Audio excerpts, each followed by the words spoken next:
Hello and welcome everyone to World of Tanks with M4 Wheel. And today we have the final part, the third part of our two-part series about my journey from the Centurion 7.1 to get to the Centurion Action 10. And after the last two games on Orenburg and on Sand River, today we have a game on Live Oaks. Lovely, isn't it? It's somewhat of a Durpenberg light because not the small pond which you can see on the left side now there, you can drown yourself as easily as on Durpenberg. So please don't do that.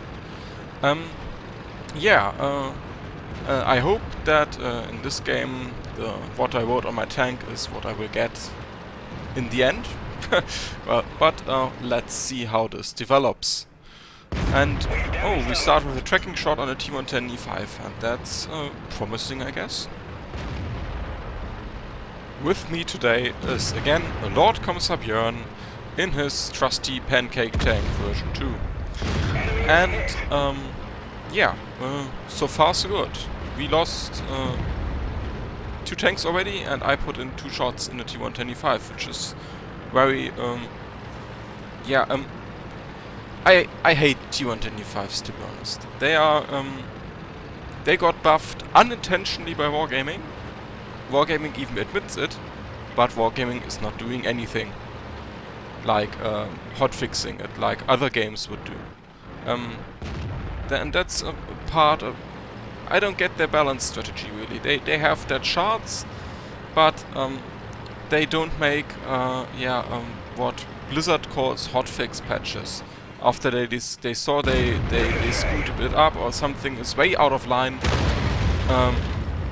they're not fixing it. They're just leaving it in the game, and say, okay, it's broken, so everyone can use it. So I don't think that's the right idea, but I would like to have seen as soon as it got apparent that the weak spot on the E5 got actually buffed to be a strong spot and a shot trap, actually, because a lot of people still shoot at it.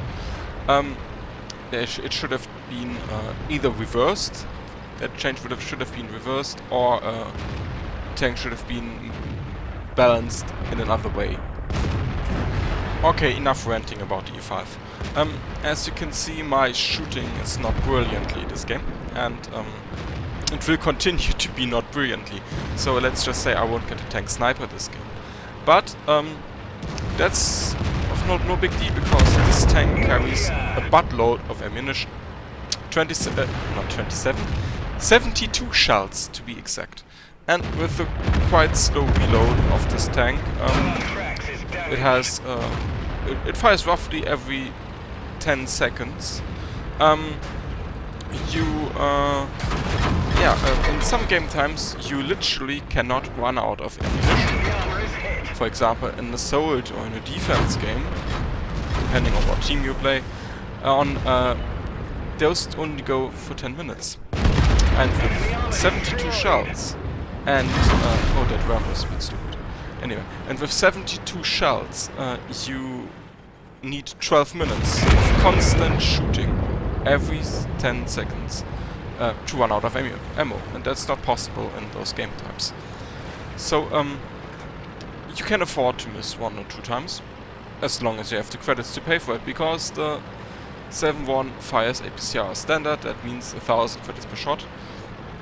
Also, the premium ammunition is HESH, which is funky if you are shooting light to medium armored tanks, like other mediums in the side, or light tanks, because it is one of the very few premium rounds which trades penetration. It only has around 210, contrary to 268 on the standard rounds, with higher base damage. Base damage is 480 instead of 390. And I admit, I'm still not used to constant switching of ammo types, which is needed in this tank. Well, not needed, but it would really distinguish yourself from the normal or the average 7-1 player to the Unicum 7-1 players, knowing when to load which ammunition. Because, for example, if you charge a 7-1 and you think, haha, I have more health than him, I can kick his butt because of a slow reload, and suddenly he's firing shells which can roll for up to 600, then yeah, you're a goof, baby. To be honest. Okay. Finally, I found the E100 turned his turret so that I could shoot him. But as you can see from my sloppy aim, this is not my golden hour of sniping here. Also, they are only showing the turrets, and they have the turrets faced towards our tank destroyers in the top right corner, which means they are perfectly angled, well, for shots from me. Or they're just moving like I don't know. They're expecting to get artilleried. Well, maybe they are, but now I got so desperate that I thought I had heat and fired at it. But then after seeing that I only did 40 damage, I saw that it is hash, and so I switched back to APCR. And I get rewarded by a lucky pen. Hooray! Yeah. And I think they should die very soon. Yes, they are both there. Well, so, game turned around, and Björn and me already have secured a Brothers in Arms battle. Ooh, hooray! So let's see if we can continue our hooray streak. And, yeah. What I have written down some stuff that I wanted to talk about during this video. But I can't find the sheet of paper where I wrote it on. Damn. Well, at least, well, I know one topic, and that was getting aces. Well, a lot of people are chasing aces in tanks, me included in the FCM, as you watched in 2 episodes right now, and I already have a 3rd recorded, and I can tell you I didn't get it there. God damn. And how do you get aces? Well, easy as pie. Play good, get a lot of experience, base experience, and then hope that the tank you play has been played really badly in the last 2 weeks, then you get your ace. Well, that's the easy answer. And here's the long answer. During a battle you get rewarded for several different feats you perform during the battle. For example, the main parts of income for your either credits and experience is the damage you deal. And the kills you do on enemy tanks. That's a flat bonus for every kill you do. Assistance damage is also very important. And you get this bonus if you spot tanks for the first time, so the initial spotting itself. Then also if you want to ace, it's really helpful if you survive the battle, because that's a flat bonus as well. If you damage modules, red damage to modules only, or kill crew, that's also a small modifier for your experience. Yeah, and so to get an ace you have to balance, you have to perform good in every game, not in every game, in every category basically that I just said.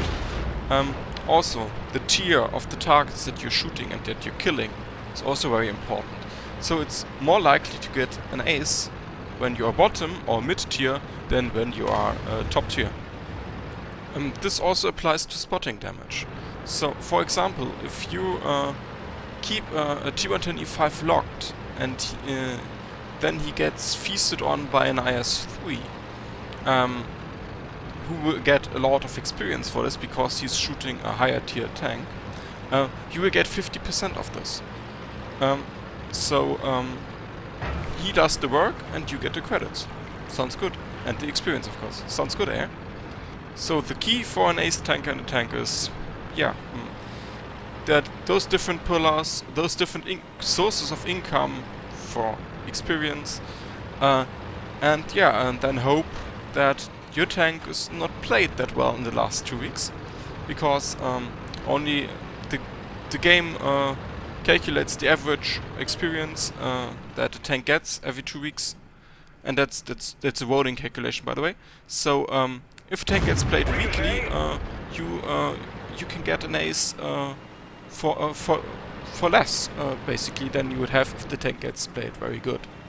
So yeah, I hope I could help some of you with those explanations, and that not too many of you have fallen asleep during what I talked about. The game is I don't even know who shot that one. Was it my team trying to TK me? I don't know. Anyway, the game is nearly over. There's only a VK left, and he's about to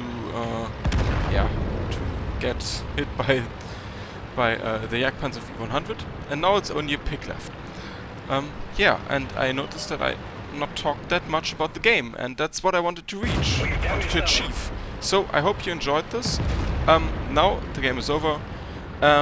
Here are the post-game stats, and as you can see, I got my ace. Hooray! If you enjoyed this video, please consider giving it a like. Thank you very much, and for out, bye bye.